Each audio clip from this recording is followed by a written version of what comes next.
പരിശുദ്ധാത്മാവിന്റെ ദാനങ്ങളും ഫലങ്ങളും തന്നുകൊണ്ട് നമ്മുടെ പള്ളിയിലേക്ക് അയച്ചു, കുരിശ് വരയ്ക്കാൻ പഠിപ്പിച്ചു, നന്മ നടത്തുന്നവരെന്ന് ചൊല്ലാൻ പഠിപ്പിച്ചു.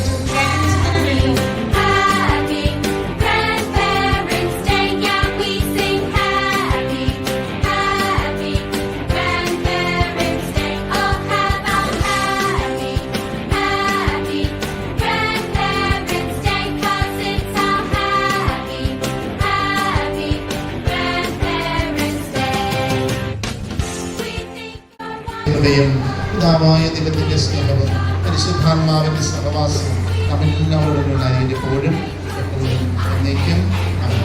ഗ്രന്ഥം ശുശ്രൂഷിക്കുക.